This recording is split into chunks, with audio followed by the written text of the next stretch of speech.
Welcome, everybody, to the 19th edition of Culture of Splife. We are one short this week. We've got Rod Bradley, as always. Andrew's not available this week, but we have a special guest, good friend of mine, Malcolm McCary, who played for the Auburn Tigers back in the early 80s. So we've got an action-packed, jam-packed show tonight. So we're going to go ahead and get started here. So I'll start inviting in both Rod and Malcolm here in just a second, but just want to let you know that there are multiple ways that you can follow us. If you're listening to us live, obviously you know you found us at Facebook Live, but you can also follow us at Apple Podcasts, Spotify, on Twitter, Instagram, YouTube, both shorts, and regular, as well as Facebook Reels. And everywhere you can find us, we are Culture of Splife. So very, very easy to find us there. So I've got Rod just joined us. So I'm going to bring him in.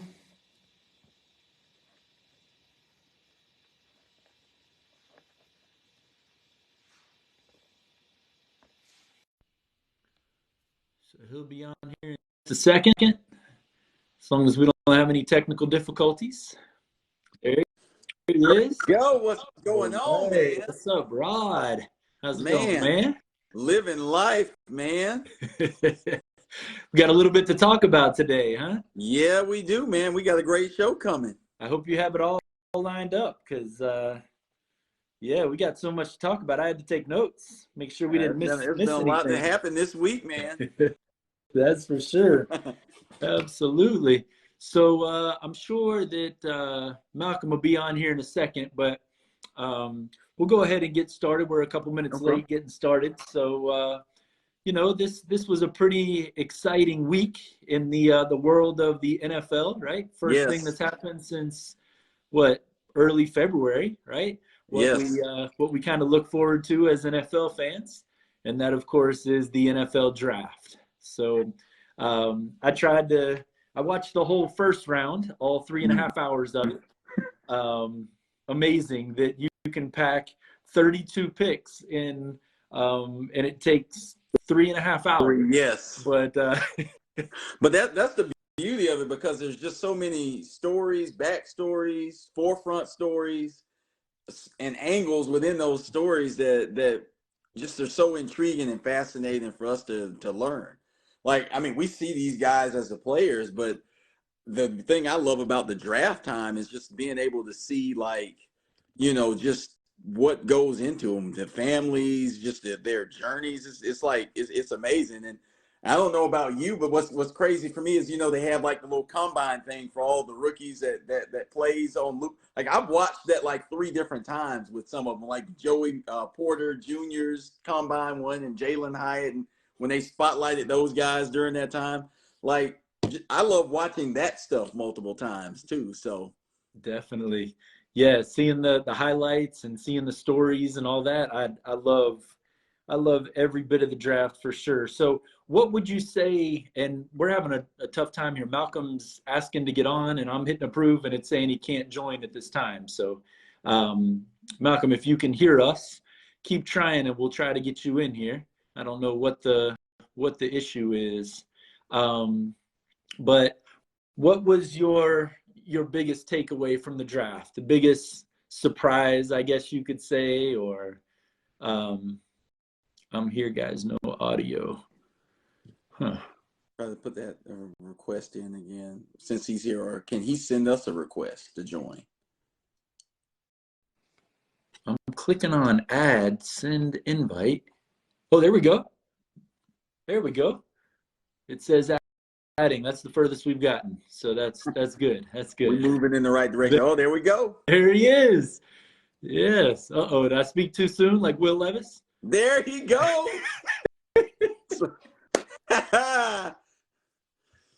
What's up, Malcolm? He's a long running joke right now, though.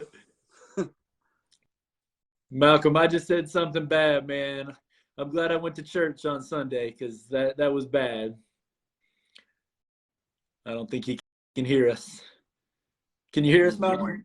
you join with on camera, should be able to have the audio with it. Oh, wait a second. Froze. Now it's frozen. Unable to add guest. Oh, it's working now. Yeah. We can't hear you, but we can see you. Did you? Yeah. I wonder, did he join with the audio there, or if he joined on camera, it should have the audio. Yeah. Definitely. And there's no mute button like a Teams call. I don't know what could be happening there. What we may need to do is have him back out and then re-admit him in. Okay, let's try that.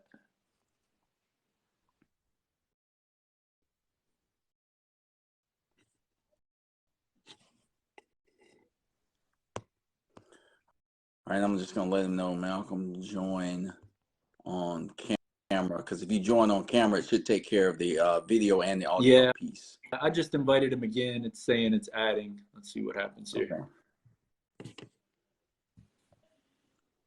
We've been getting a step further each time. It was couldn't do it, got him on, no audio. Now it should be everything. There we go. And I won't make any Will Levis jokes again until the next one. Oh man, he's still frozen. All right, Rod. So tell me, man, what was the most interesting thing that happened in the draft for you as you were watching it? Well, I mean, you always have some head scratching things, but for the most part, I think a ton of people did a really, really good job this time around, and obviously the Eagles becoming, just the holding spot for the Georgia Bulldogs is pretty impressive. The heartwarming piece for me was the Make-A-Wish with the kid that got a chance to announce the Jets' first pick. That was just such a highlight getting it. And that kid, literally sounds like he has a career in broadcasting. Oh, yeah, definitely. I can't believe my Ravens actually did the right thing and went after a receiver, coming off of, going ahead and paying Lamar Jackson. So, right. So that was pretty impressive. I know your boys, the Steelers, I was very impressed with the type of draft that they have. But, year in and year out, they do a wonderful job. So I expected that. So that was a pleasant surprise for the Ravens to do as well as they did. But, just the Eagles being able to draft arguably the three best Georgia Bulldogs on the team. And then you come back and you acquire DeAndre Swift on top of that. So that's kind of crazy. Yes, definitely. Yeah. Just amazing how Philadelphia was able to get the best player in the draft at 9 because of the character issue. Yep. So it'll be interesting to see if they can keep him off the roads, make sure he has a driver, make sure they put a governor on his car, whatever they need to do to make sure that he's not trying to race people out there. Because, all kidding aside, we've lost, we talked about Bobby Phills, right? Yes. And yeah, it was Bobby Phills, wasn't it? Phills, correct. Yeah, Bobby Phills. It was the point guard that played at Cleveland that was with him, Wesley. Yes. David Wesley. That's right. Okay, now you're saying it's showing you're muted, Malcolm. So hit that one more time and see if that works. But one thing that I saw in the draft that I didn't notice initially, and then there was talk about it at some point, but a former defensive lineman for the Saints, his name is he plays for the Dolphins now. He signed a free agent deal a couple years ago with the Dolphins. I think his name is Terran Armstead. Mm-hmm. And I may be wrong on the first name, but it's T. Armstead for sure. And he just thanked oh man, his name just slipped my mind. The New Orleans Saints guy who has ALS. Yes, I can't remember his name, but I know exactly what you're talking about. Yes, because he actually announced Armstead's draft pick. Oh, and wow. he was just thanking Steve Gleason. Yes. There we Okay. go. Yes. That's exactly right. Steve Gleason. Yeah, just thanking him for everything that he had done for the family. I thought that was really cool, and And for our to mention him. listeners, if they watch E60 on a regular basis, they should go back and watch the one on Steve Gleason. It was amazing. Yeah, absolutely, absolutely. And then the other thing I would say is definitely when Lucas Van Ness was drafted. Yeah. So Lucas Van Ness was drafted number 13.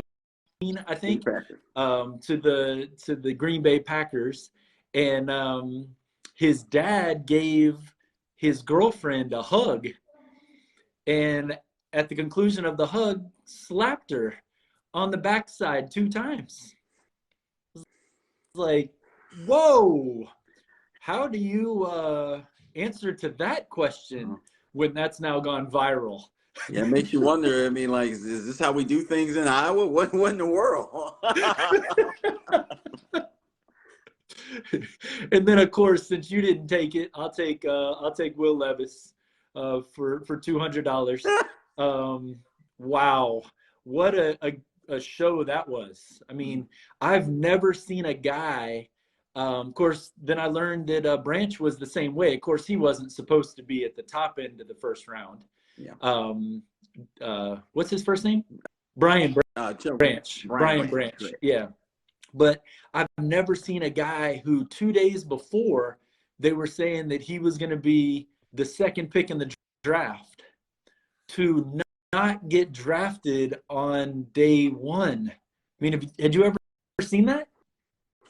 I mean, like offhand, no. But I mean, if we dug, maybe we could find out. But not to that level where it, like when we always talk about a precipitous decline. That's like that's the epitome of that with Will Levis right there. But I don't know. I mean, it's kind of one of those things too where there are a lot of experts and probably a lot of teams out there that have, I mean, we still have that Mitch Trubisky buyer's remorse type of thing, and there are some people out here who think that, as the young people say, it's giving Mitch Trubisky, about him. So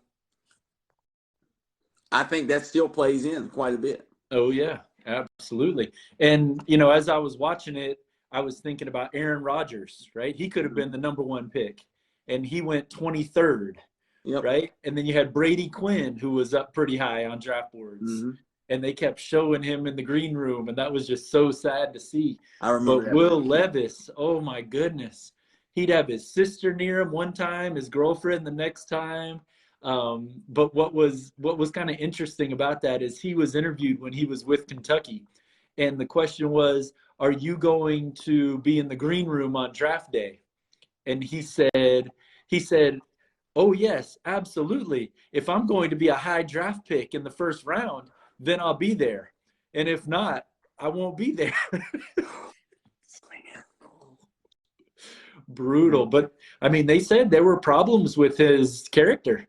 He was a bit pompous in his interviews, and that didn't go over very well. Not to mention the fact he threw a lot of interceptions. I was going to say, truth be told, I was never overly impressed with him at Kentucky. Yeah. I mean, what I was impressed with him, everybody wants to say he's got these measurables that are off the charts, but from a standpoint of how he played the game, I was never just overly impressed. Yeah. What I was most impressed with Will Levis was that he ate a banana without peeling it. That's about the coolest thing that I ever saw him do. Yeah. And that was one way to get known in the first fast. round. What's that? I said very rare that's going to get you in the first round. That's right. Hey, but man, it got people talking about him at Kentucky very quickly. Yeah.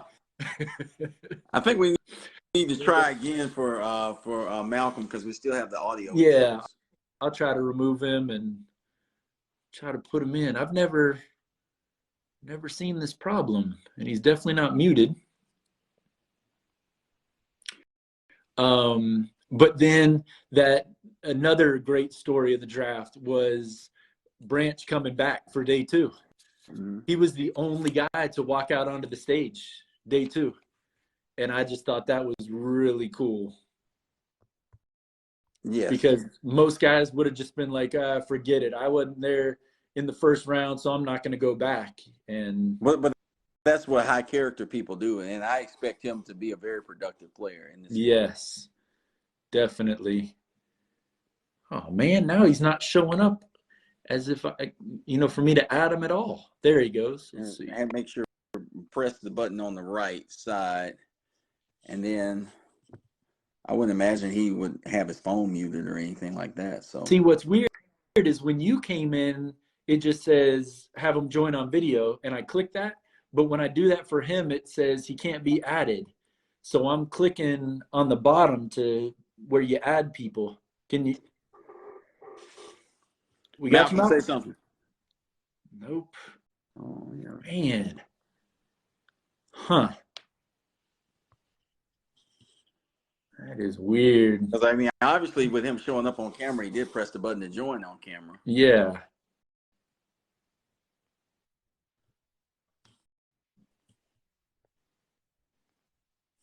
Yeah, and it's telling me I can't add him because he's already on.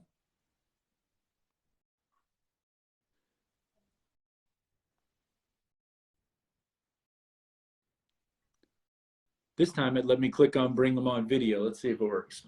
Okay, so yeah, we should be good here this time. Sorry for the technical difficulties, y'all. It'll be worth it. Could it be something with the Bluetooth connection? I don't know.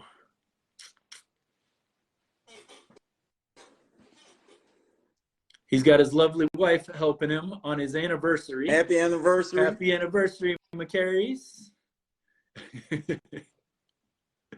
Or that might not be his wife. All I see is hair. It may be his daughter. Yeah, so yeah, definitely. I don't want to be a Steeler homer, but I was very pleased with our picks, and I'll let you talk about yours as well, Rod. But when we traded with Belichick to get up to the 14th pick, I thought for sure that was going to be Joey Porter Jr. Mm-hmm. I was so excited. That's who we were going to get, and then of course we get the tackle from Georgia, Broderick Jones, who literally destroys everybody on the screen. So I know that Najee is very excited about that. There's no question. Is Kenny Pickett. So I was cool with that pick. And then I was like, man, we're not going to get Joey Porter though. And then pick after pick after pick after pick. And then when some guy I'd never heard of out of TCU got drafted with the 32nd pick to the Chiefs, shout out Kevin France. Thanks for not taking my boy. I went to bed a happy man, right? Like, yes, we're going to get him. If we don't draft him, what are we thinking? There was no question he was going to be drafted at that point. And I mean, I'm a Ravens fan, but that was still just I was happy to see that from a father-son standpoint for him to be able to go there. And the Steelers are as first-class an organization as you will ever see in the NFL. So I can certainly say that. That's right. Right. And then to swoop in and get the big tight end from Georgia, whose name escapes me right now. Darnell Washington. Darnell Washington. Yeah. What's he like? 7'5", 315? No, I mean, practically it feels that way. But yeah, 6'7" is right. He jumps over people like Najee Harris does. It's crazy. And he blocks like a tackle. Oh yeah, absolutely. Yeah. I was telling you that I was talking to a friend over text, and he was like, who do you think we should get? And this was probably like after the 70th pick or something. So we still had a while. And in the back of my head, I was thinking, what about a 2 tight end set? Why not? Yes. We got Freiermuth, who's a stud, Freiermuth, whatever. But to bring him in, that'd be awesome. So yeah, I was very pleased. And then as I told you, we got a 7th round 6'3", 215 corner that runs a 4.47 out of Purdue. Yeah. So we'll see how that ages, but they expect big things from him. They typically, I mean, the Steelers traditionally have solid players that they draft. So yeah, I mean, like, you never really worry about the Steelers, crashing and burning with draft picks. right, exactly. So speaking of not crashing and burning, how did you feel about your Ravens? I mean, like, year in and year out, I'm like, I mean, we're only lacking any kind of wide receiver, so probably would be a good idea to at least focus on that. And that just never happened year in and year out.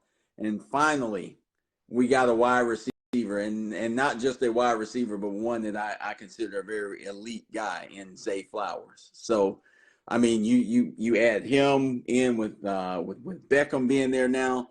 So, and then of course we finally decided to pay Lamar Jackson. So it was like, wow, we have a commitment to having an offense that's functional. So this is a great step in the right direction of being able to compete with the other people, and so that's been the problem. So, and so I just I was very pleased with what they did from a drafting standpoint there. So I feel like they've got pieces now where you can start making a run at something. Right.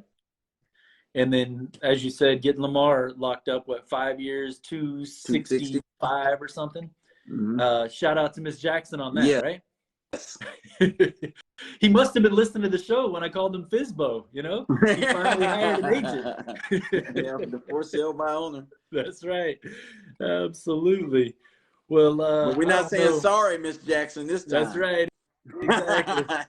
Yeah, I was thinking that I couldn't find a way to get it in there, but yeah, I was definitely thinking about our friends. Shout out to for sure. Outcast. That's right. Southern Playlist of Cadillac Funky Music, right? Yeah, that's right.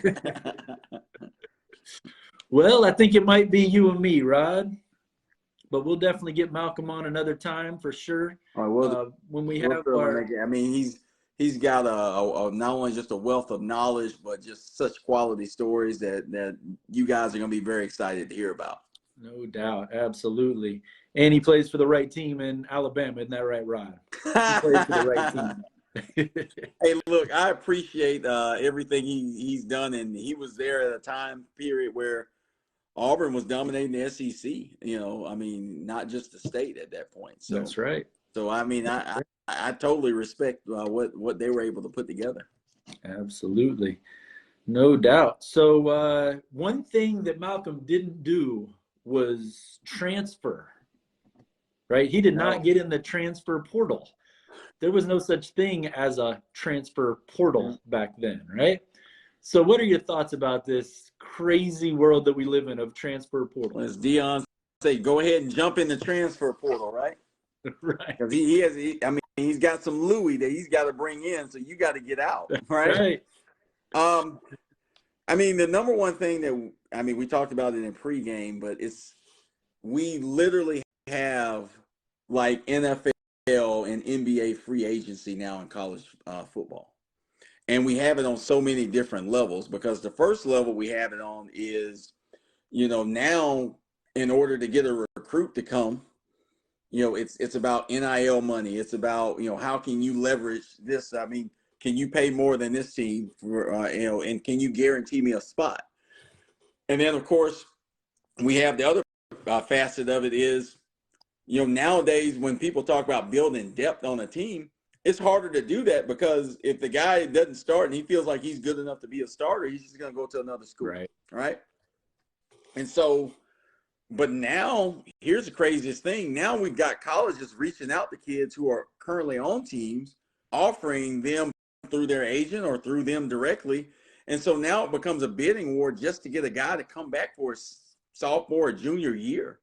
And like we see coaches that'll leverage saying that, I'm entertaining leaving a job just to be able to be paid more. Now you're literally seeing 19 and 20-year-old kids who are able to do the same thing just to stay with the college. So it's hard enough to recruit, right?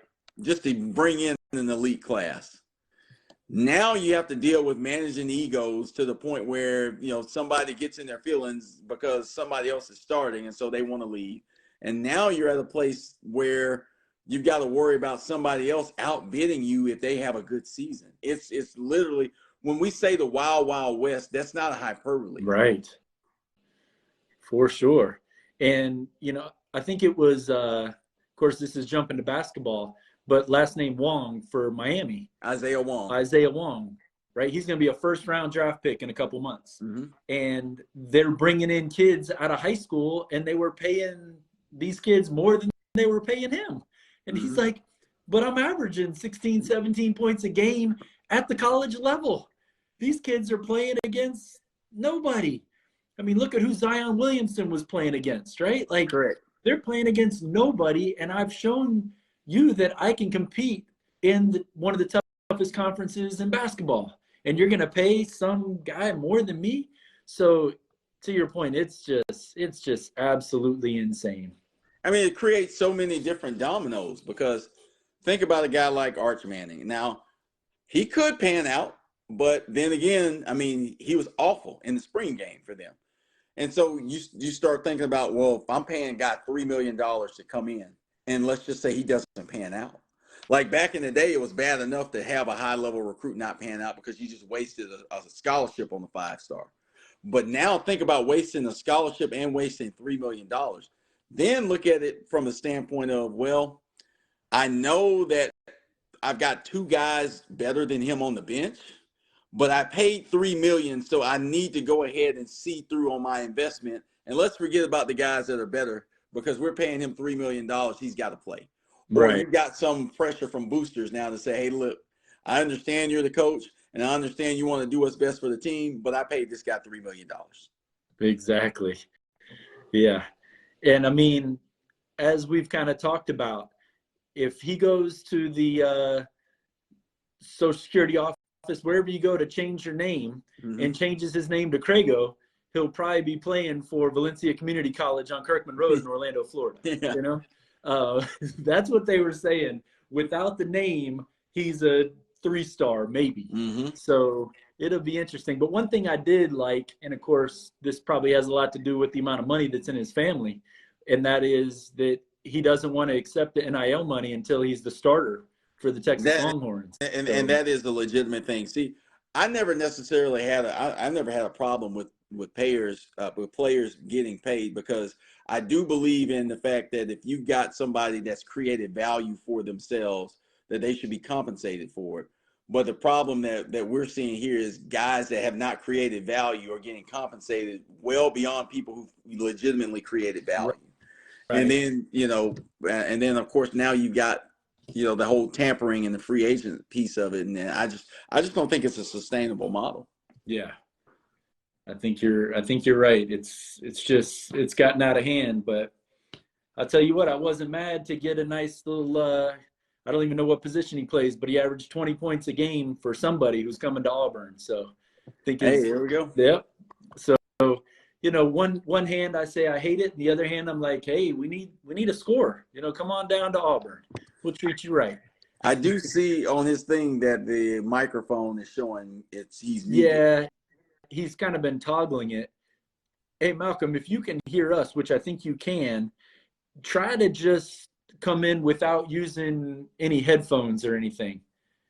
And we'll see what happens. Yeah.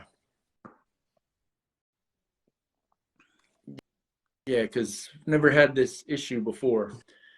But Rod, the other side of this, I met a guy in a business meeting, and somehow, imagine that, we started talking about sports, and we started talking about the dark side of the transfer portal. Mm-hmm. And that's the side of these agents telling these players that they don't need to be third string. They can go over here, they can go over there, and then they put themselves in the transfer portal, and then what happens? Nobody wants them. Correct. Nobody wants them. And they're just sitting out there. Now they've given away a free education, correct, probably some NIL money, and now they don't have a team to play for.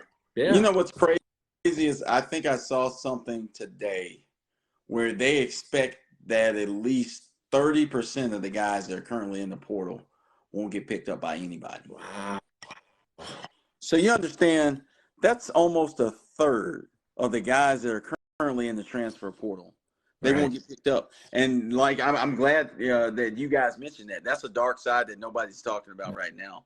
Because everybody, because the thing about it is everybody assumes that being in the transfer portal and because NIL money is out there, that every single athlete's getting paid six figures. And that's totally not true. Right. Exactly. But like you said, there's agents, there's relatives, there's friends, there's a whole bunch of noise and people in their ear. They're telling them all these different things. And so it's almost having them believe that hype of everybody's getting paid. Oh, yeah, definitely. All right, so let's hit one more transfer portal thing, and then we'll move on here. Women's basketball, LSU Tigers. Did something happen over there this week? Big time, superstar. I mean, they're just stacking them.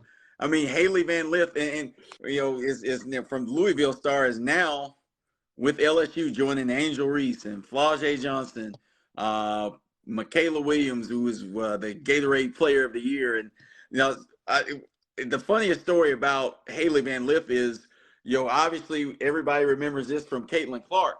It was in that Louisville Elite Eight game against Haley Van Lith that this happened. So you've got somebody else now that can, is more than ready to mock Caitlin Clark if they ever play again. Oh, yeah. Yes. No doubt. But how far have we come now in women's college ball to the point that we literally have people joining forces and creating super teams? I mean, like this used to just be just kind of standard for the NBA. And now, look, we've got the women's game where there's so much buzz that you've got the ability to create super teams within that. I mean, like that, to me, that speaks volumes about where women's basketball is going on, especially at the college level, at least. Oh, yes, definitely.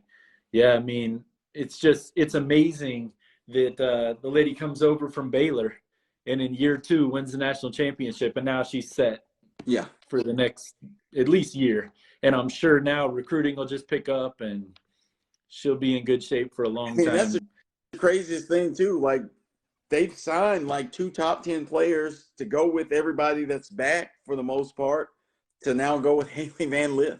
Yeah. So good luck facing them. Yeah. Yes, definitely. So sticking with basketball, man, you been watching any of the playoffs? Oh man. I mean, we were talking about it pregame. We literally have every seed represented for the last 8 teams that are left. I mean, that's figuratively and literally unheard of, right? Yeah, definitely. Yeah, I've got the DVR set to watch both the Knicks Heat and the Lakers Warriors game tonight. But I was checking a score. Actually, no, I was looking at the draft stuff pregame, and I saw the Heat were up by 5 somehow. So I doubt Jimmy Butler's playing. He's not, but they're still playing. Yeah, they were still winning. So I don't need anybody commenting on what the score is because I want to watch it in entirety. But these games have been so much fun. You've got Jamal Murray. Yes. Bubble Jamal. You remember him. Oh, Bubble Jamal he went off every game practically. He did. And what he did the other night, that was what, Saturday night? Saturday night. And he couldn't miss anything. No. And then yesterday he couldn't make anything. Although what was very cool about that for him is it still was kind of bubble-esque because he actually found other ways to impact the game in the fourth quarter to still help him win, even though he wasn't making shots. That's exactly right. And I think he had 6 points in the fourth quarter. He did. And a couple assists to the Joker. My goodness. Man. Wow. Dropping serious dimes to him. So, oh, yeah. So, I mean, even though that series is 2-0 right now, I still expect that to be a battle. Yes, definitely. I know I picked the Celtics, but that's not aging well right now. No. Not aging well. There's just something missing. They don't have that dog. No. Jalen had, 3 shots in the second half Yeah. yesterday? And, I mean, one time I didn't even realize Tatum was on the court.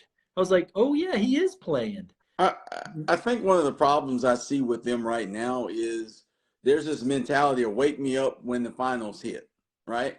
I Right. mean, although you're not going to get there with that mentality, but I look at the body language right now, and I just think that there's this mentality on that team that they think somehow that they can sleepwalk through the East. That's right. Which is insane to even think that, but that's just the way I see it here. And it just came back to bite them because it was literally like James Harden regular season from 5 years ago showed up.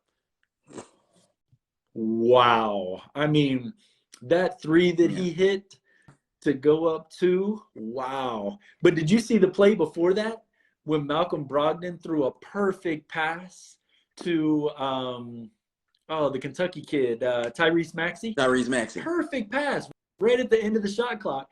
Maxey caught it. He's running down the court, and he even looks back like, yes, he did. Yes. What's going on? And then he dunks it.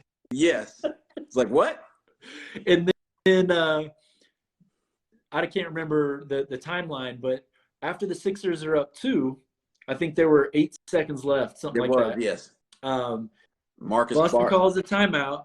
Smart drives in, goes to pass it to Tatum. Awful pass. And Reed picks it off. And Reed is falling out of bounds. Mm-hmm. Reed is going to have to just throw the ball up in the air. And Tatum pushes him and fouls him. What are you doing? I mean, it was almost a frustrating thing for him because obviously with that pass, I mean, it was like you're 2 feet away from him and you just drove to the basket and you're going to throw a pass. And it was almost like he was still reacting to what was that? When he fouled him. It's like a game of hot potato. Yes.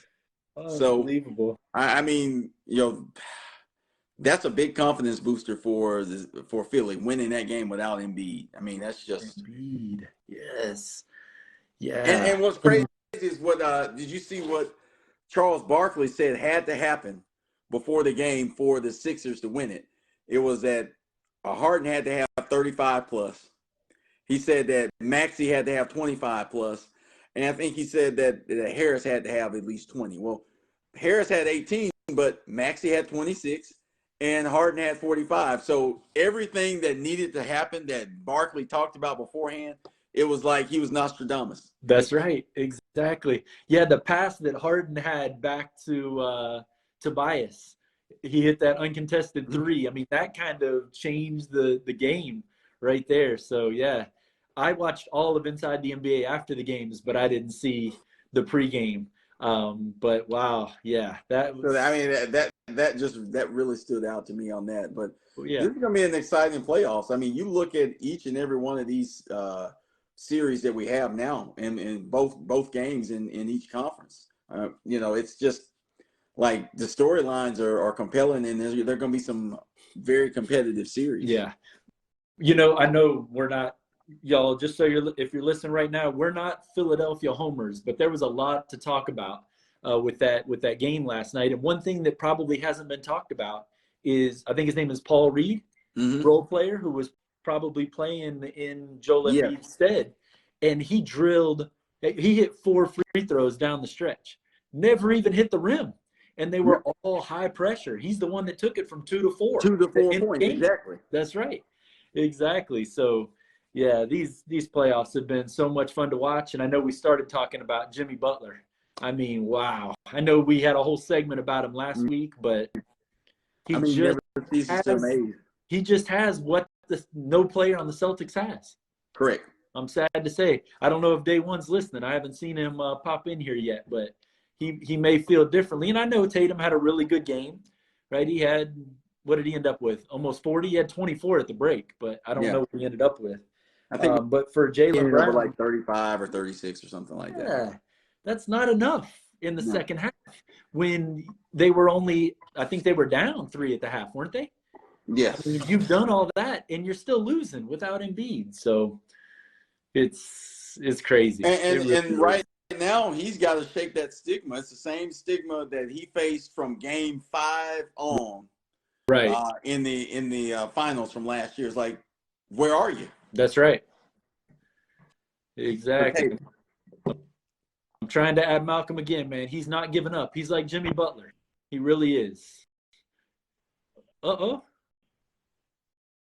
Hey, guys, can you hear me? We can hear you. We just can't see you. Wow, man. I tell you, wow. I had to go on the audio only. It wouldn't allow me to do wouldn't allow me to do the camera. I mean, I could do the camera, but it was the opposite. I had no audio. So, but anyway, man, you see my son doing it, man, about 10 years ago. He's making it happen in the playoff game right there. That is awesome. We'll take hearing your voice, though. Most definitely. That's right. And everybody's seen you for most of the show, you know. So the people that are with us on live right now have seen you. This is my first live Zoom. So I'm either in person or on the phone. So hey, I hold the old man to his lack of knowledge of how to work, but not to my heart. All right. Man, didn't you just graduate from Auburn a couple years ago? Isn't technology big with you? Hey, I wish. I can graduate a couple of years ago. Man, I'd be jumping up and down and got what I have now. The knowledge. Oh my God. Man, I'd be just excited all over again, man. Yeah. I mean, it is a real honor to have you on with us, and Josh, tell our viewers a little bit about Malcolm and just his storied career in so many arenas. Absolutely. Yeah, Malcolm, we're going to have a good while to talk to him about everything that he did at Auburn. He was at Auburn from 83 to 86, I believe. 87, okay, right. Perfect. And all of his kids were in sports. Yes. So he's coached all different sports, baseball, softball, basketball. But what his passion is right now is umpiring softball, baseball, refereeing basketball, and even volleyball, yes. Which I know you told me there aren't a whole lot of rules in basketball, but hopefully there are less rules in volleyball because I don't know many of them. So, and trust me, guys, hey, volleyball is exciting, man. Live volleyball. Now, it's a little different take because it's not a popular sport. It's not well known compared to the big three. But volleyball is one of the most exciting games around, and you got these young ladies jumping out the gym. They call it a smash. I call it like a slam. You know how dunk. You know how we like to see that explosive dunk that coming down the lane and all that stuff. When those girls set that thing up, man, and she comes smashing with the kill shot. Oh my God, man, it's awesome. Hey, they are above the net. Hey, I can tell you here in Shelby County, especially at the high school level, volleyball right now is exploding. Absolutely. It's a great sport. And now let me share this with you. That is the first sport to kick off the high school season. Volleyball is the first sport. Yep. And so they start in July. We start preparing in July, and their first game is in August, right before school starts. But that tips off all other sports in high school. All other sports is volleyball. So it's a great sport, guys. And I get a chance to appreciate and just see some amazing talent. And I love to see the girls just flat out just play above the net. They do it well, do it very well. That is awesome. Well, Rod, I know you had a couple questions for Malcolm, man, so I'll let you kick us off. Well, I mean, you did hear us a little bit earlier. You heard us talking about the transfer portal, and I know you came from Auburn, and there was not necessarily a transfer portal back, in the mid '80s, and so we really want to get an opportunity. We got a chance to chime in on that, but we really wanted to get an opportunity from you just to get your take on things now with these young guys and college football and that landscape as far as with the transfer portal and it being like free agency. Just kind of give us kind of what's your thoughts and your perspective on that, guys. That transfer portal is a game changer. It is a game changer. Let me reflect a little bit about back in the day. Back in the day, when you made a transfer move, you basically had to sit out a year before you'd be eligible to play again. Okay, that's big because see, look what happens. See, if you stay 2 years, maybe 3 years, you might as well go ahead and stay the fourth and fifth year, because why would I in my third year try to transfer? I had to sit out my fourth year and then have only 1 year to play. Now, two factors that making it just big, guys, is number one. Hey, if I don't like it Auburn anymore, I'm eligible to go right after the season into the transfer portal. Then, and correct me if I'm wrong, I don't think I have to sit out of here. Do we have to sit out of here? No. You don't. Not at So all. there you go. So now I can take my talent, and you guys said it well, just like a free agent. And then if the talent is well enough, now you're looking at another advertising deal, NIL. So it's a win-win for the players, and rightfully so in so many words. We have always said this, and everybody have talked about this. Coaches who have a superb year or a super year often leave the smaller schools to move on to the bigger schools.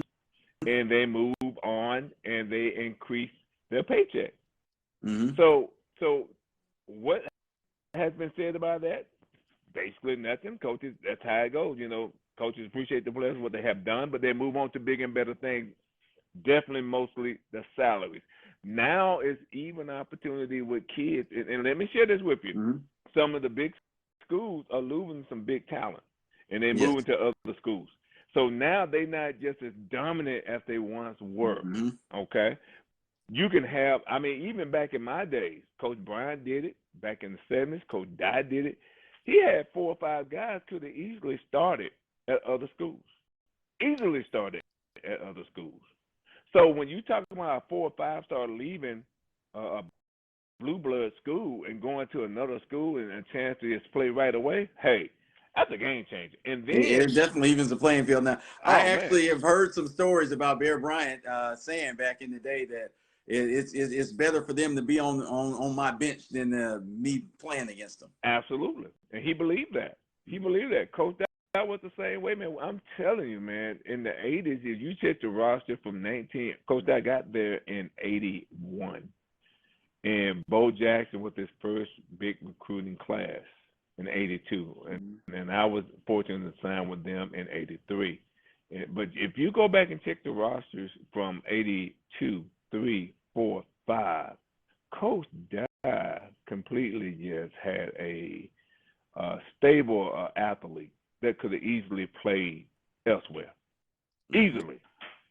And see, that at that beginning time, and people don't realize this, that was the 80s, they were the beginning of the SEC.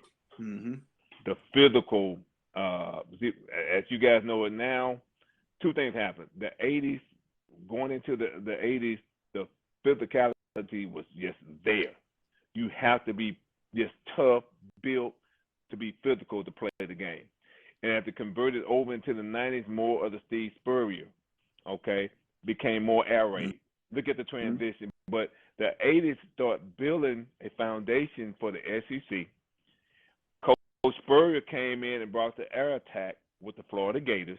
And then all of a sudden now, boom, going in 2000, the SEC really started exploding. Let me tell you the other third big factor of that. Now, as the world has changed, so has the South. Because what happened, a lot of those guys in the 70s, in the early 80s, were going to other schools, meaning they were going West Coast. They were going up to the Midwest. They were going east, and they were going north. Now, look at what has happened in the last 10 or 15 years. You have athletes coming from the West Coast to come to the South. You got athletes coming from the Midwest or the North coming to the South, okay? So guess what?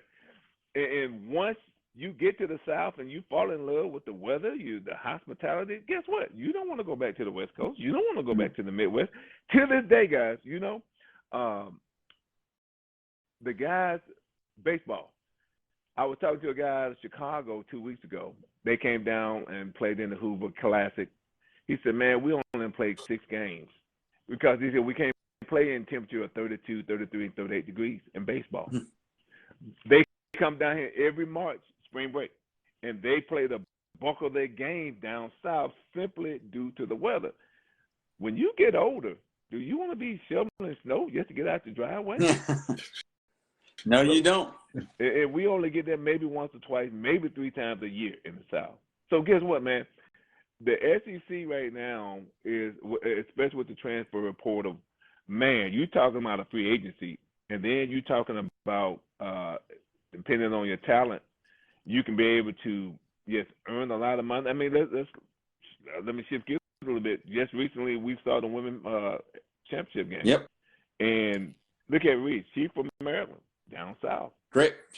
She transferred to LSU. Yeah. Great talent. Then on top of that, she's making 7 figures. Is that not lovely? How can you be that? You heard what you said. She said, man, I'm making more money in college than I would be making in the pro. And we were just talking about Haley Van Lith. She's from Oregon, but she was playing with Louisville. Now she's at LSU. Yeah. So that goes right into your point. So the South is booming right now. It's booming. And of course, the SEC has been dominating basically now for years. I mean, we knew football was always the bread and butter, but what you love to see the diversity of the whole conference. The little small sports that we don't talk about, gymnastics, we are competing every year.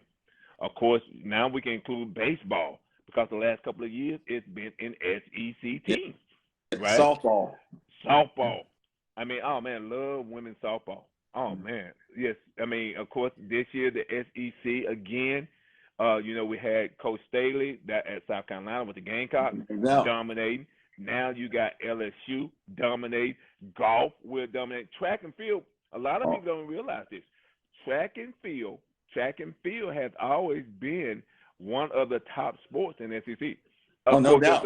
It's a low advertised sport, but now it's getting the credit it deserves. Did you know a couple of years ago, Kentucky, the Wildcats, outside of basketball, won the national championship in volleyball? Yes. There you go.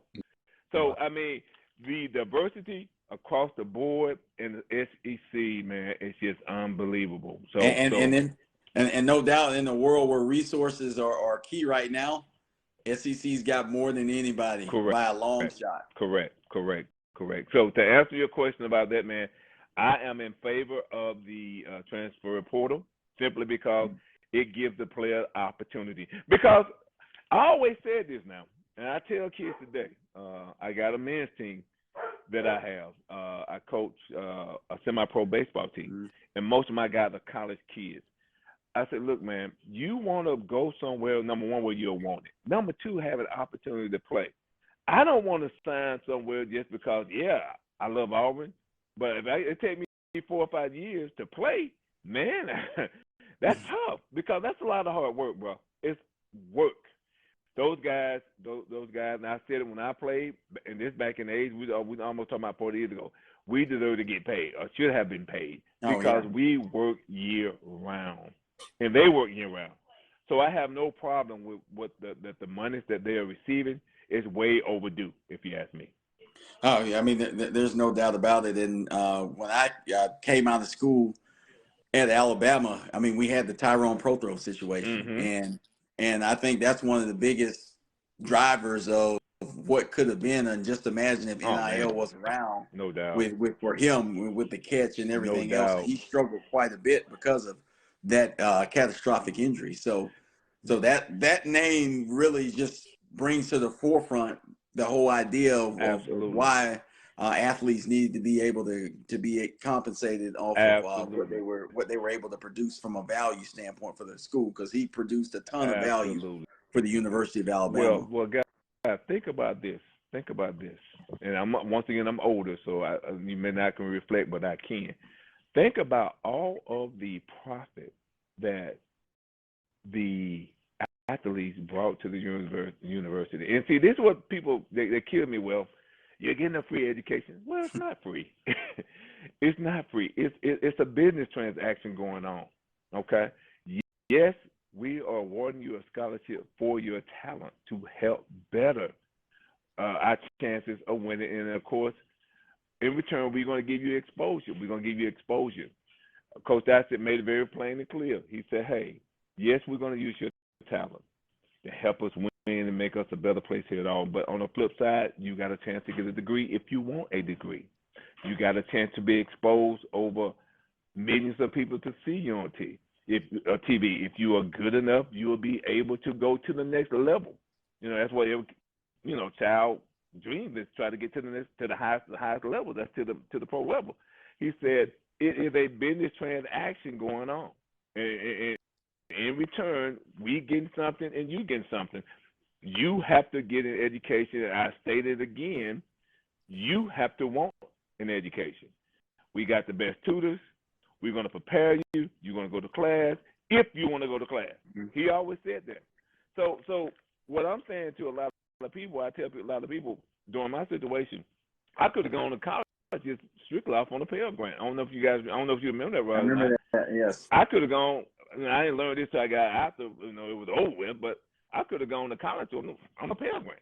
Simply. I didn't have to go through all that, but when you love something, you go through some things. And I loved football back then and still love it. But I'm just happy for the players. Now, here's go the kicker, where the big problem come in, where they say about, number one, the transfer and NIL deal. Some guys are rewarded, some are not, so it's going to bring division among the players. Mm-hmm. Well, we all know that how much love does the quarterback get? A lot. Mm-hmm. How much love does the lineman get? Before the NIL deal strike, how much love does the lineman get? Now, the quarterback appreciate the big dogs, right? Mm-hmm. But who ever talked about the OLs? Nobody talked about the OLs. I mean, we call them the big uglies, right? Exactly. Nobody talked about them. So guess what? Is already was impartial. Quarterback got too much credit when things were going good, and he also got too much, blame when things were bad. But the OL has always been talked about less. Okay. Now the big explosion are the receivers. You understand? Everybody talked about the quarterback. They talked about the receivers. The running back almost now is like just a second tier compared to the receivers now. Everybody wants receivers, right? Mm-hmm. So my point when I'm making, you already got a division there already because you have, it's just how the trend goes. The man is quarterback, number one. Now it's receivers. Yep. It used to be running backs, quarterbacks, and then receivers. Okay.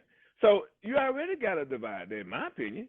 But, people got their own narrative. They can take it in the direction you want to go. So I mean, hey, I don't see any guy, especially a quarterback, would go out there bragging about this, that, when you know that your livelihood depends on those big dogs up front. Absolutely. That's just a fact. Well, and that's one thing that I got concerned about when this NIL stuff started happening. You have Manning making $3.5 million or whatever, and let's just say not necessarily him, but a quarterback like him is talking a bunch of trash, has a brand new Mercedes, all these different things, and then you have this offensive lineman that may have gotten $10,000, right? And he's protecting the blind side. Who's to say he's not going to Olay one time and that quarterback gets completely laid out because he doesn't like the way that he's treated. Let me say this, Josh. If a quarterback is that dumb to brag and not acknowledge his big guys up front, yeah, he need an Olay. When I was coaching in Miles College, I was the O-line coach. And we had a very strong mind, strong will quarterback. Couldn't read cover two, but he was very good. But he was like a linebacker.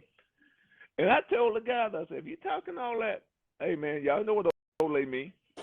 And he talked something during the game one time. And I told the guard, I said, if you're talking like that, Olay. That one technique came and decleated him. And that was the last time. And I told him after the game, I said, look, man, you don't talk to the people who protect you. I said, you don't talk trash to them like that. I said, you show them respect and love because they fight each and every down to make sure that you don't get touched. Hey, They that's the don't even quickest smell you. path to humility right there. Exactly. And guess what? After he took that blow, guys, hey man, the first thing when he did his interview, he acknowledged his OL.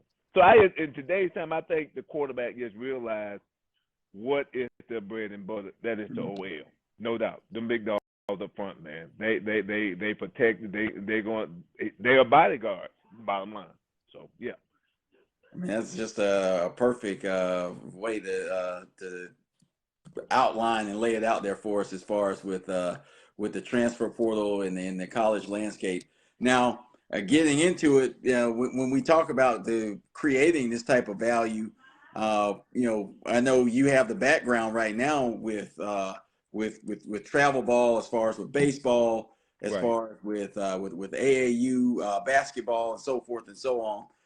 You've definitely built up a reputation in those arenas as from a coaching standpoint and as also from an official standpoint. Yes. And when we talk about players creating value for themselves to get to that next level where you see all the NIL deals and everything else, it starts basically at that travel ball level here now, right? Yes. And so no doubt. obviously, like travel ball, whether it's baseball or basketball right now, those are billion-dollar industries, which means there's a lot of time and a lot of investment going into that to put them in a position to be marketable for NILs and for transfer portal free agency is what we call it. So, and my daughter is in that world with AAU basketball and everything else now, and so the stakes are high as far as with coaches, as far as with the players, as far as with the parents, right? Absolutely. And so one of the things that we've seen, and you even hear your professional guys criticizing them now, is officiating. Right. And one of the things we want you to get an opportunity to have this take here on in your experience, because we hear about like these are the awesome officials. Oh man, we finally got this referee here. He's a good one. And then we also hear about, oh my goodness, these guys were awful. These are terrible referees. So for what you've gotten a chance to see, what separates your really good officials from those that are the bad ones, or the ones that we're like often hearing about, the horror stories about right now? Right. So yeah, get a chance to talk a little bit about what you've seen that separates bad, good and bad officials. Man, let me tell you something. You talking about a topic that we will probably continue as much as we do these live podcasts. Man, we will probably always talk about that. Number one, let me just share this, guys. Being an official takes a lot of courage because you are making or enforcing rules. Mm-hmm. And like anything else, it's just like when you go to court on a speeding ticket. You're going to say, man, I wasn't the only one speeding. I wasn't the only one speeding, but you got caught. And I said all that to say this is that, man, officiating is tough. There's no question about it. You got to have some type of demeanor about yourself to understand that all eyes are on you. And I say this all the time, the difference between the good and the bad is, number one, you have to love the game. Whatever you do. Yes, I'm state certified in basketball, state certified in baseball, state certified in volleyball. I do softball, but I'm not state certified, but I do it in the summertime because I just don't have enough time in the day to do all four. So you got to have a passion. It's got to be more than about money. That's the number one thing. And I've been very fortunate. I played basketball in high school, played baseball growing up. Also, of course, I played football and went on to college at Auburn to play. So it's a passion there that I have for the game. And I also found out once I started getting into the officiating business, it is a complete different tempo than being a player versus an official. It's completely different, man. We must understand the rules. We must know how to interpret the rules. We must know how to enforce the rules, okay? we got to also understand too, and I can say this because my journey in life has put me there. Because when I was younger, I was more defensive because of the simple fact I was coaching and still trying to officiate. So I wasn't really committed to the officiating. I just basically enjoyed it, and at that particular time, just was out there. But as I got older, I understand the responsibility of what it takes to be an official. Because number one, coaches' careers are on the line. Players who work hard in today's time all year round, who are sacrificing time and energy and working on their dreams, or trying to make sure they execute a play, and you have to be in number one in position. Number two, first of all, let me start back. First of all, you got to understand the rules. I said that earlier. You got to interpret certain things, and then you got to be in position to make the proper call. So, in other words, you got to be a made true product to carry out your assignment. Because see, you got so much riding on the coach. I mean, we all saw what happened in the Super Bowl with the Eagles, and the bottom line, the guy held. People didn't like to hear that and said, "Well, he didn't have a chance for the play in. He didn't make the." But the bottom line, the player admitted that he held. That's Correct. That's right. And a lot of people didn't like that. They didn't like it. Okay, but think about the millions of dollars was on the line for that. A lot of people lost a lot of money on that. So I said all to say this is that we have to prepare ourselves to make sure that you are a good product. You got to be knowledgeable. You got to look the part. You got to be professional. I'm a strong believer. Whenever I'm officiating baseball, basketball, volleyball, I look as a professional. I carry myself as a professional. Okay. Now let's on the flip side of it. You got a lot of guys who want to get in it, but a lot of them get in it for the wrong reason. They get in it because there's no mistake about it. Officiating pays very well. Okay, it pays very well, and some guys are in it for the money. My belief, guys, is that if I'm truly prepared, I carry myself as a professional, I am well-rounded and know the rules. Well, the money will come because you're gonna become a much wanted official. Correct. My business, I have a business, Max Sports Officials, where I advertise the the four: baseball, basketball, volleyball, and softball. I advertise. And since I've been doing this now for about 10, 15 years, people know me, and they know what type of work I do. On the flip side, you got some guys who is coming in not professional, haven't prepared themselves mentally nor physically, have not read the rules, and they're, once again, just in it for the money. And you can basically tell whenever a coach has to come in and explain to you a rule, you know that guy hadn't prepared himself. And we literally had that happen in our tournament this weekend where literally had to explain to the referee did not understand that it's a technical foul for a player to swipe at the ball on an inbound play. Correct. We actually saw that in underneath the basket, championship, underneath the back, or Correct. even on the sideline. Yeah, you on the sidelines. Yeah.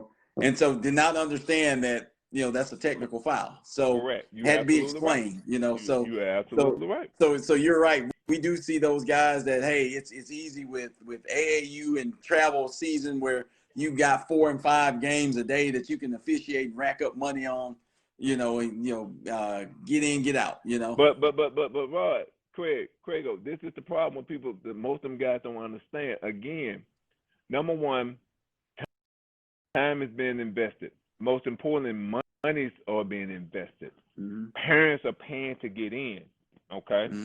And so what I'm saying is, again, they want either a product or service. When Craigo and I was working at YP, we had to promote our service to the best. And so I reflect that to me being as an official. I have to make sure I provide a service because I'm getting paid to do a good job for my service. A lot of guys don't take that approach. Correct. And that's where the bad officials come into play.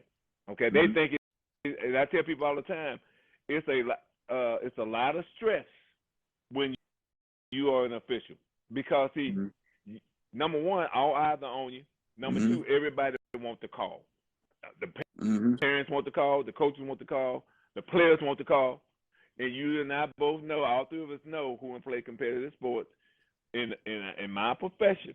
I say this all the time. Number one, I don't have a dog in the fight. Seriously, because my job is to make sure I do my job and interpret and enforce the rules. Mm-hmm. I don't care who wins, but I want to do my job. Mm-hmm. Okay, so that is very key. But we also know I got white team over here want to win. I got blue team over here want to win. Somebody's gonna be happy. Somebody's gonna be mad. That's true. And I don't want to be the factor that I didn't do my job. If that makes sense. I don't want to be that factor saying, well, because the first thing, I'm going to tell you what the first thing what they do, guys. Mm-hmm. Don't feel bad about it. It's a ref fault. Yep. They the one who made you lose. Yep. If they call them fouls even. Hey, they don't even know the rules most of the time. Yes. But they blame the official. And I say this all the time. I say this, guys. I say, look, because, see, as the ex-player, as the ex-coach, I'm counting myself. I'm looking at how many turnovers did your point guard make. I'm looking at how many errors did your shortstop make. I'm Mm-hmm. looking at how many times the pitcher threw the ball away on wild pitches. How many missed layups did the big man miss? Okay? I'm looking at how many out-of-control fouls that goes on. And I tell the coach, I said, Coach, if I miss one or two, I say, hey, I'm man enough to admit those. I said, but what about the players? What about the shortstop who had 3 muffs and 2 wild throws? What about the point guard who came down and had 10 turnovers throughout the game? Right. No, you're right. I mean, it doesn't happen in the bubble. What say about them? I said, when are the kids going to take accountability? And, of course, you can't talk to the parent because that's a little Johnny, a little Molly, or a little big dog out there. Parents ain't gonna never blame the kid, but at the end of the day, and we're going on a whole completely different level now, guys. At the end of the day, when I was growing up, I was taught to be held accountable for what I did or what I didn't do, and we are not getting that today. We're looking to blame somebody. That's correct. Yeah, a win or loss is a summation of the whole game, not just that one play. Exactly. And like I said, if you need me to blame that you lost, Coach, I'm man enough to take it. I said, but you know deep down, if you're a true coach, if your guy I just recently did a playoff in baseball, locally and within the county. It's one of the 6A schools. The team had over 10 errors, and I'm being nice about that. But the first thing they want to blame the officials. Said it was my fault because of some of the calls I made.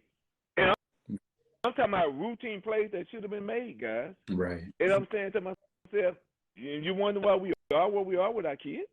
So I guess what I'm saying is, hey, Craigo, it's a combination of things. Number one, the officials have to prepare themselves. It's got to be more than just money. You got to have a passion and love what you do. Because if you love what you do, it's just like our jobs or our careers. If we love what we do, it's not work. That's right. We enjoy what we do. That's right. Okay. So then secondly, the coaches got to do a better job of coaching. Mm-hmm. Do a better job of making sure that they hold the kids accountable, right? Mm-hmm. Make them be accountable. You can't blame everything on somebody else, and that's what happens when they get older. If we start blaming and allow them to blame now, guess what's going to happen when they get older? They're going to blame somebody else because of their misfortunes. That is so key that you're talking about that. Like, because my wife is a teacher in the classroom, and done it. Yeah, and so you always see the grades and even you talk about here now the calls and what the results in the game.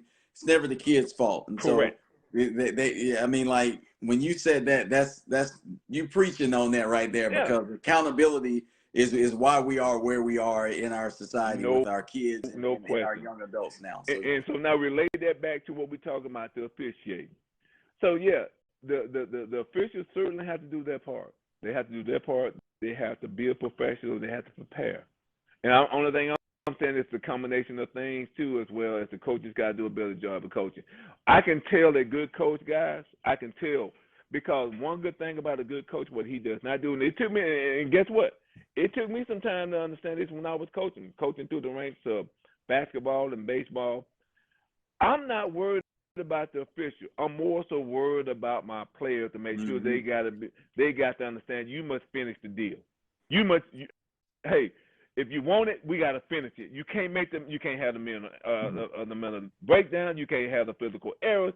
You got to do what you've been taught to do and finish the deal. And the good coaches are not worried about the officials. They're more so trying to prep their guys to get them on target. The bad coaches who can't coach, I had a guy back here, I was a junior, I think it's a freshman game. He asked me about a play I called in the first. I said, Coach, that's past tense to me, man. I said, I deal with the here and now. What can we do about something that happened in the first quarter? Nothing. You understand what I'm saying? Nothing. I'm worried about the here and now. So you should be caught up in the present. How can I get my guys to respond to what we're trying to do? How can we execute the play? How can we do this without turning the ball over? How can we do this without missing the layup? We do everything right, then we can't close the deal. So it's a combination of things when you talk about officiating, guys. Again, we got to do our job as officials, be prepared. 2, the coach got to do a better job of coaching. And 3, the kids got to understand you got to be held accountable because you didn't do your job. That's right. That makes sense, guys? Guess what now? Guess what? Maybe that's the reason why my face is hidden, because everybody's not going to agree with me. hey, Josh, would you agree that what he just said needs to be recorded and played to every single youth practice and high school practice, like in the country before they start? Absolutely. The bottom line is, if the game comes down to a final call by a referee or an umpire, then you did something wrong throughout the game, because it shouldn't come down to that. Absolutely. And the accountability thing is just so that's just so poignant what you just said there, because like right now, like that needs to be the speech before every practice for the coach to hear and the players to hear. That's right. Hold yourself accountable for what you're supposed to do, and you don't have to worry about if you had those 10 turnovers. It wouldn't be coming down to this last second shot, whether or not a foul was called or not. Absolutely. Yeah. Bingo. That's all. Malcolm, my program director is buzzing me in the ear a little bit, but I just had one more question for you, man. Okay. Tell our listeners a story that you have from either a fan or a player who reacted based on something that you did as an umpire or referee. I'm glad you asked, Craig. Simply because I'd be quick, because I know our time is running up. This happened this past Sunday. I was in Tuscaloosa, and this team they were winning. It's 3-2. We're going down to the final inning, and so I tell people when we start talking about 13, 14s and things like that, they're still trying to figure it out, which is understandable. So I tell the guys, I tell the coaches up front, and the coaches probably don't relay this to I know they don't relay it to the parent, but they should relay it to the coach. I said, look, man, we're not standing up here looking at perfect pitches or looking at balls. I said, kids don't understand. Mama, daddy, uncles, aunties, and grandmamas and grandpas, they come here to see them take walks. They want to see them hit the ball. If it is a hittable pitch, it will be a strike. Hittable, meaning that you can put the ball in play. So the game 3-2, they had a guy on second and third, I think, and the kid who was losing threw a pitch that hit the corner 3-2. Now, mind you guys, this happened 2 days ago. This happened Sunday. And I punched him out. Strike 3. And so I'm walking down the foul line and meet my partner. So here go the parent. He said, hey, Blue, give him a chance. I said, what are you talking about, Dad? That was nowhere a strike. I said, well, Dad, I don't know what type of baseball you played, but that's a strike all day. I've been consistent on making that call all day. I ain't playing no baseball, but I know you suck. I said, okay, if I suck, I'm fine with it. That's the bottom line. It's a strike. I'm not changing the call. Well, you just awful. You just suck. Why are you talking to me? I said, whoa, you came to me. I said, you came up here and complained to me. I said, it must have been. So, in other words, it was your son that I punched out, right? so he didn't say anything. So I said, it must have been your son. I said, he said, man, you had suck. I said, I tell you what. I said, this game is almost over. Because we were going to the top of the seventh. If they hold them, the game is over. I said, I tell you what, sir. I said, we are almost finished right here. I'm going out this gate right here to that side. I'm going right to my locker room right here. And I said, you can meet me at my locker room, and you can tell me how much I suck. I said, we're going to go ahead and make sure that we get a clear understanding how much I suck. Accountability. Wait a minute now. Well, wait a minute. I don't want to fight you. I said, you came to me. I said, man, you up here, you basically up here saying I'm cheating for another team. You trying to destroy my character. You insulting me and say I'm basically cheating for another team because your son didn't want to swing the bat. I said, so if you talking all this stuff, I'm coming right out this gate. I'm going right to my locker room, and we can discuss, and we can make sure we come to an agreement. I don't want to fight. I said, well, I said, if anything, I said, man, yes, respect the pitcher who made the good pitch, and also tell your son to swing the bat. So, but you get that type of stuff. I said, I'm not going to be talked to in any kind of way. I said, it's not going to be allowed. I said, I didn't approach you. You came to me. You up and talking about I suck and I did this.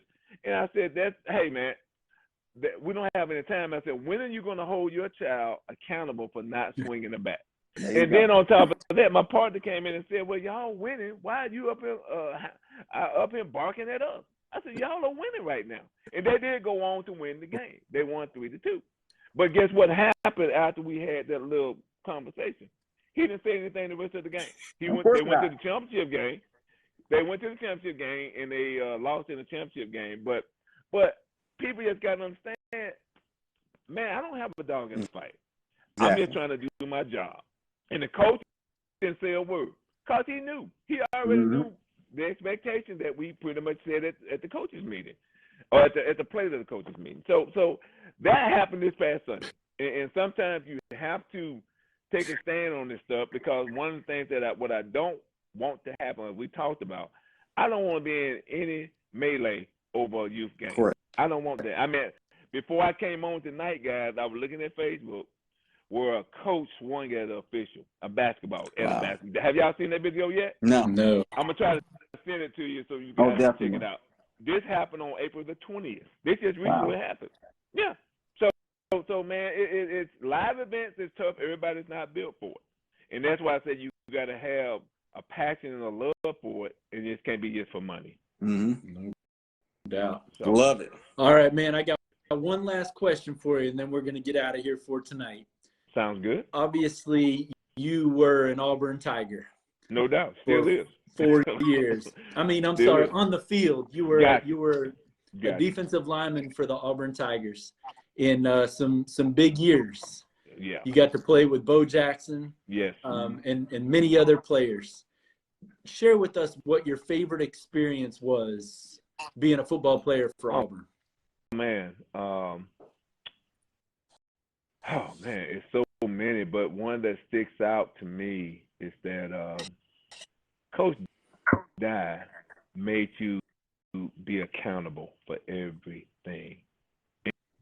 And we had meetings every Monday morning at 7 o'clock. You better be there about 6:50 because roll call starts.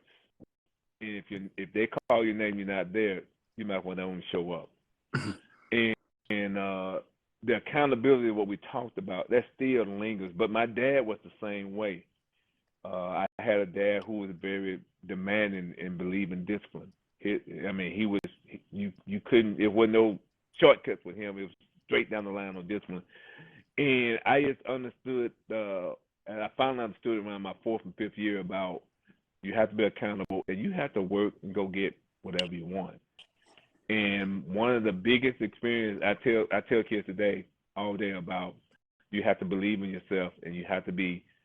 I met Lawrence Taylor in New Jersey when we used to have kickoff classes. And I remember him saying, he said, man, when I touch the field, I believe I'm the baddest, you know what, that walks the field. That was back in 1984, man, about 39, 40 years when he said and that's always stuck in me. I always believed that I belong at Auburn. I always believed, even Craig-O, when we were working together at YP, it took me some time to understand it. But I told you at one time, I said, man, I know I can say it. I hadn't found the technique.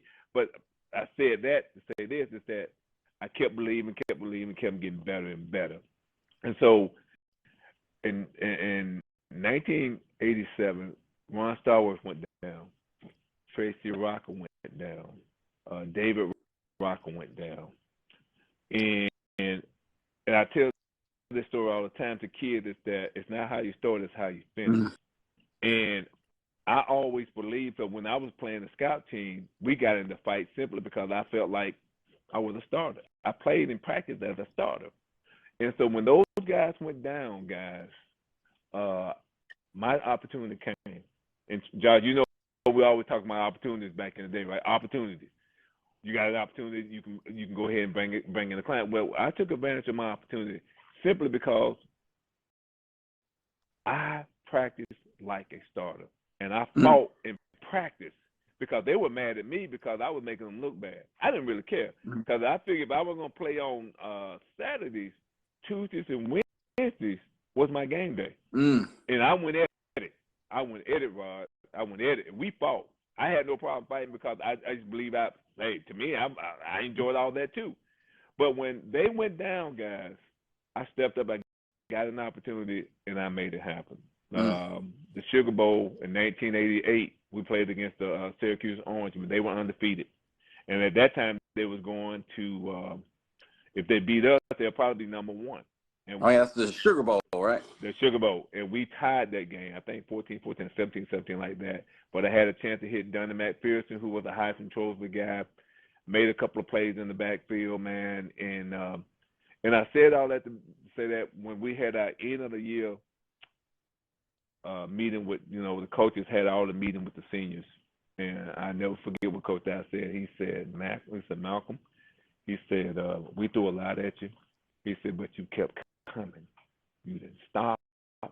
You made the plays. When your opportunity came, you made the plays. He said, man, that's something that you got from your mama and daddy. And he said, man, you truly an Auburn Tiger, because that's what we want as Auburn men. That when anybody can play when things are going good in their life, but it takes a strong man to keep coming when things are not coming, not coming out like you expect them to, and you still keep coming. And he said that's what we want as Auburn men. So that's one of the biggest highlights that I have, is that it took me 5 years, and prior to that, I had a touchdown. I scored a touchdown off on the interceptions with me and Andre Bruce and stuff like that. And the touchdown was fun. Of course, everybody knew me because then I scored the touchdown off that interception against East Carolina. But the biggest satisfaction moment is that when things was really tough, we didn't have anybody else to play, I was able to come in and I can do my job and help us, because we didn't like the tie, but we definitely would take a tie and settle the loss. And I still use that today. I use that same philosophy, is that, hey, I'm going to keep coming. And I get an opportunity, I be ready when the opportunity comes. I can take it to another level. So that's some of the biggest things that I learned about Auburn, man.